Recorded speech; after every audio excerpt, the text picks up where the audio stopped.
بسم اللہ الرحمن الرحیم۔ پاکستان رواں سال کے وسط تک چین سے J-35 اسٹیلتھ لڑاکا طیارے، KJ-500 year born early warning جہاز اور HQ-19 میزائل ڈیفنس سسٹم حاصل کر سکتا ہے، جس سے خطے کا پہلا مربوط 5ویں نسل کا جنگی ماحولیاتی نظام تشکیل پائے گا۔ ڈیفنس سیکورٹی ایشیا DSA نے اپنی نئی رپورٹ میں یہ دعویٰ کیا ہے کہ چین کے پاکستان کو J-35 اسٹیلتھ لڑاکا طیاروں کی فراہمی میں تیزی لانے کے مبینہ فیصلے نے بھارت کی جانب سے رافیل کو فرنٹ لائن سروس میں شامل کرنے کے بعد سے جنوبی ایشیا کے فضائی طاقت کے توازن میں نتیجہ خیز تبدیلی متعارف کرائی ہے۔ نظر ثانی شدہ شیڈول مبینہ طور پر ابتدائی ترسیل کو رواں سال کے آخر سے سال کے وسط تک منتقل کرتا ہے، جس میں ابتدائی طور پر پاکستان کو 6 J-35 اسٹیلتھ لڑاکا طیارے اور 1 KJ-500 ویسٹ طیارہ فراہم کیا جا سکتے ہیں۔ رپورٹ کے مطابق ان جدید ہتھیاروں کی پاکستان کو فراہمی وسیع تر تجارتی اہمیت کی حامل ہے، کیونکہ بھارت کے پاس ابھی تک آپریشنل 5th جنریشن لڑاکا طیارے نہیں ہیں۔ اس کی فضائیہ فرانسیسی رافیل، دوسری سے خوئی 30 اور اپ گریڈڈ میگ 29 طیاروں پر مشتمل ہے۔ بھارتی فضائیہ کو لڑاکا جہازوں کی شدید کمی کا سامنا ہے، جس کی اس کی آپریشنل صلاحیت 42 اسکواڈرن سے کم ہو کر 29 اسکواڈرن رہ گئی ہے،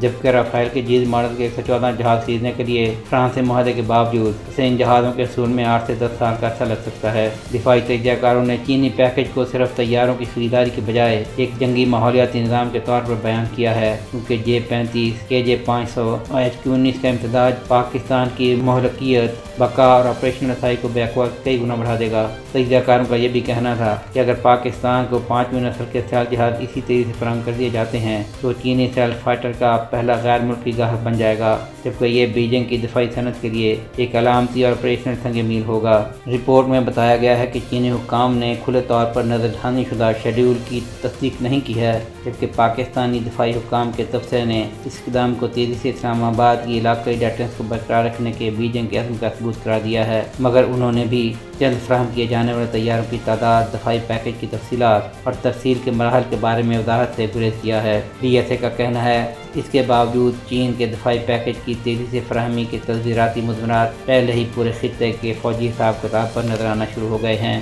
جبکہ پاکستان کو ملنے والے اس وسیع تر دفاعی پیکج میں تقریباً 40 J-35 اسٹیلتھ فائٹر، 2 سے 3 KJ-500 year born early warning جہاز اور HQ-19 میزائل دفاعی نظام شامل ہیں۔ رپورٹ میں یہ بھی کہا گیا ہے کہ مئی 2025 میں 4 روزہ پاک بھارت جنگ کے بعد اسلام آباد میں اس تاثر کو تقویت ملی کہ علاقائی فوجی توازن تیزی سے غیر مستحکم ہوتا جا رہا ہے۔ اس نے اجرت کے احساس کو جلا بخشی، جس کے نتیجے میں بیجنگ اب پاکستان کے لیے دفاعی پیکج کو معمول کے برآمدی پروگرام کے طور پر نہیں دیکھتا، اس کے بجائے صورت اس بات کی نشاندہی کرتی ہے کہ چین علاقائی سلامتی کی بگڑتی ہوئی صورتحال کی وجہ سے پاکستان کی مستقبل کی فضائی طاقت کی ضروریات کو اسٹریٹجک طور پر فوری اور ضروری سمجھتا ہے۔ سہیل شہریار، پاک ترک نیوز۔